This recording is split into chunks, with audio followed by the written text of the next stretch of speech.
Oh my god, everyone is starting a YouTube channel. Everyone is trying to be a makeup artist. Everyone is being a brand influencer. Okay, what's your point?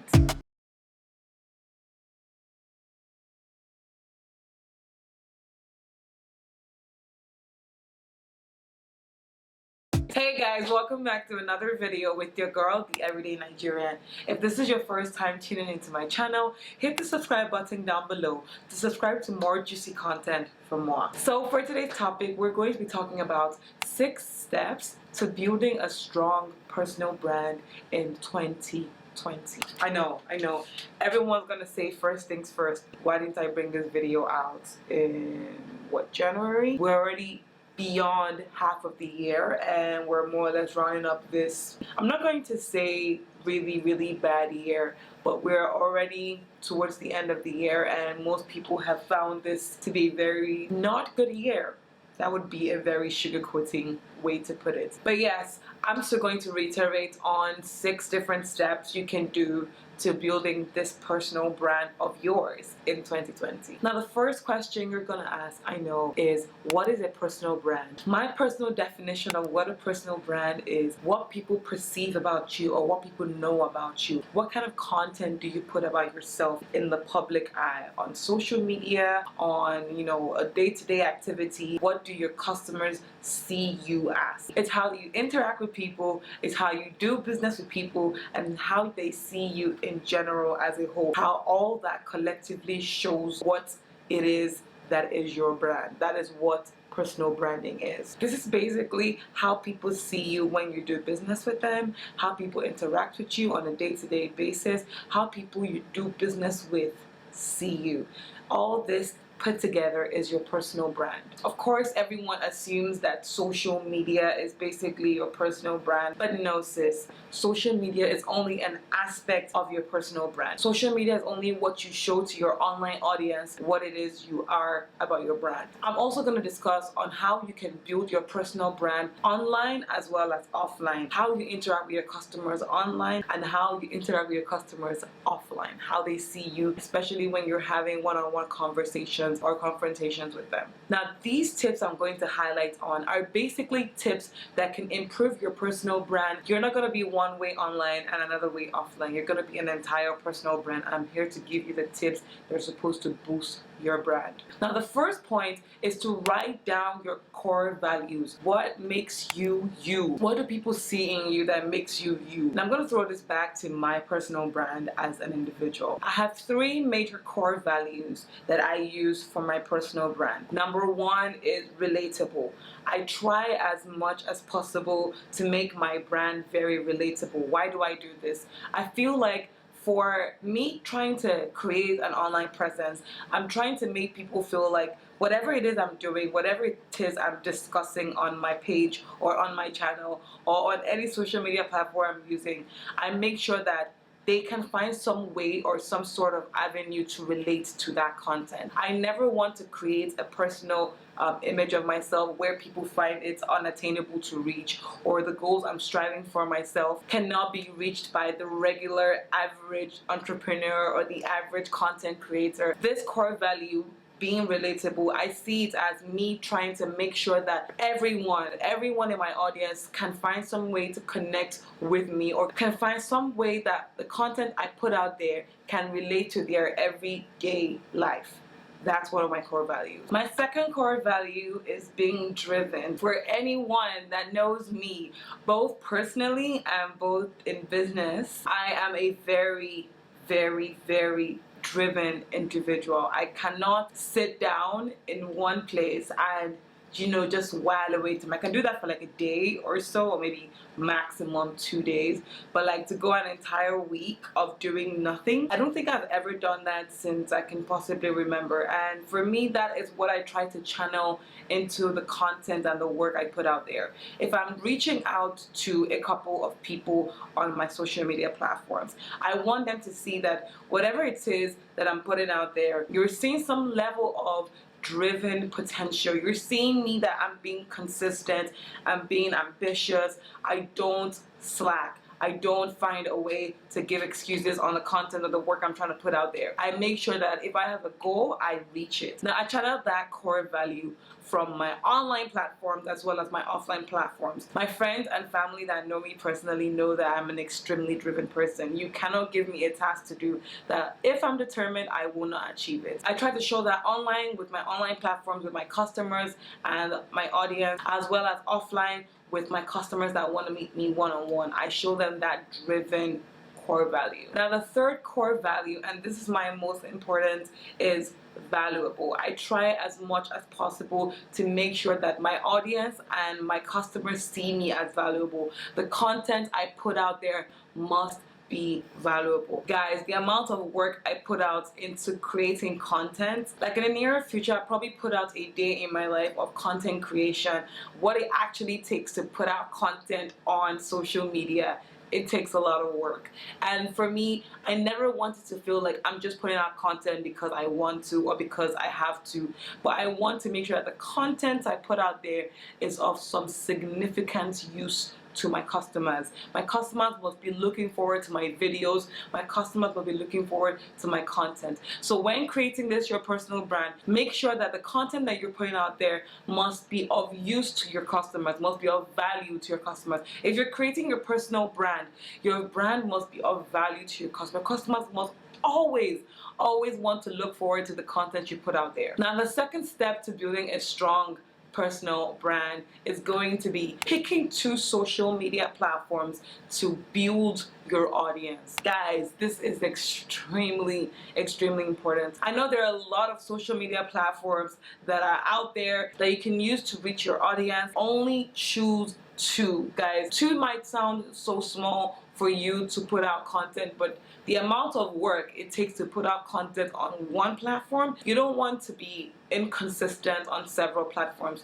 You want to be consistent on 1 or 2 platforms. Now, I'm going to break this down into 2 points. Find 1 long-term platform and find 1 short-term and quick platform. The long-term platform would have very good engaging content that you can use to build your following, while the short-term platform can give you that platform for your audience to be able to reach out to you. For your long-term platform, you might not be able to reach out to every single person that reaches out to you. An example of a long-term platform is YouTube, like what I'm doing. Another one is a podcast. Another one is creating a blog. These are long-term platforms. You get to grow your following on these said platforms. Now, for short-term platforms, examples are Instagram, Facebook, Twitter. These are short-term platforms that can be used for your customers to be able to reach out to your content. You create the exact same type of content or more relatable content on this platform so that your customers can find a way to contact you and for you to be able to give them quality content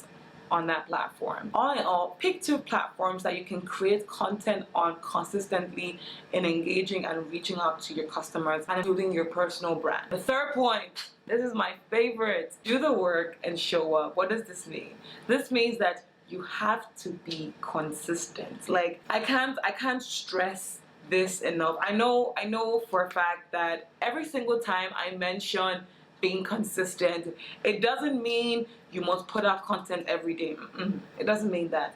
But it means that if you're going to put your audience on a schedule, create a schedule that they can be consistent on. Like, give for example, I created a content schedule that means I put out videos on YouTube on Tuesdays and Fridays. I pick those days for strategic purposes only, which I'll probably explain in another video. But I'm making sure that my audience knows that on Tuesdays they see videos from me and on Fridays they see videos from me. So find convenient times for you to be able to put out content for your brand. Make sure that you are consistent. Guys, consistency, oh God.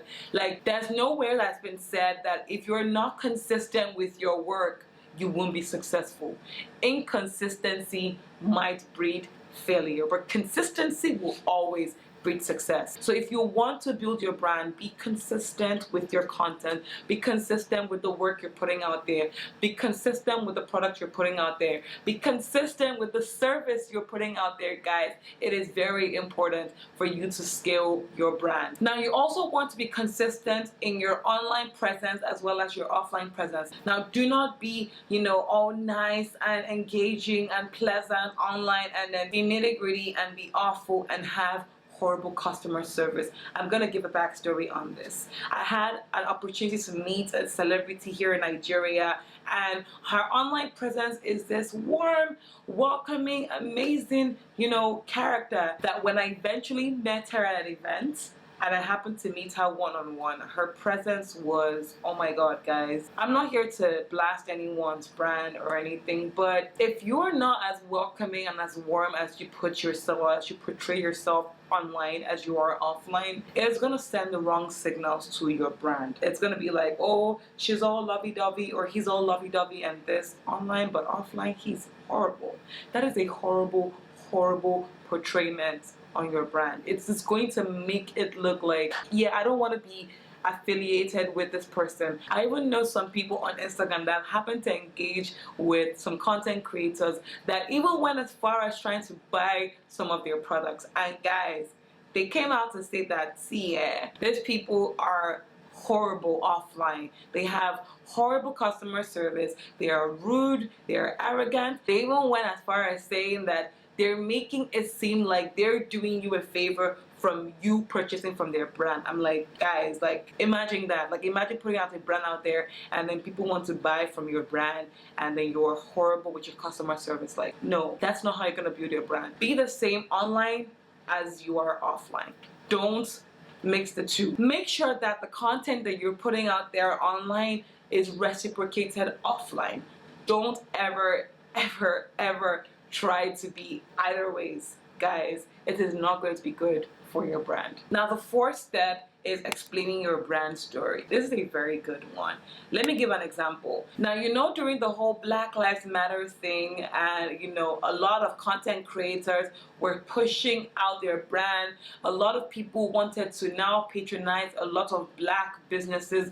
Black businesses were on the rise, guys. Now, in this period, a lot of black content creators started to gain a lot of following because a lot of people were hyping them up, and now a lot of these black content creators knew that they had a huge amount of following, so they had to reintroduce themselves. Now, a lot of them did this whole hey guys, so I see a lot of you have followed me, so let me reintroduce myself. This is who I am. My brand is this. I do this, I do that. This is what I'm about. Thank you for following me, and I hope you enjoyed this, social media journey that we're going to, be embarking on. That was a brand story. Now, for your personal brand, especially when you're trying to come out there to let people know what your brand is about, what you're trying to push to your customers, reintroducing yourself to your following, letting them know this is what your brand is about. This is what you're trying to portray to your audience. This is a very good brand story, and it's a very key step in building that strong personal brand. Now, the next step is to build your credibility. What do I mean by this? Now, I see on social media platforms,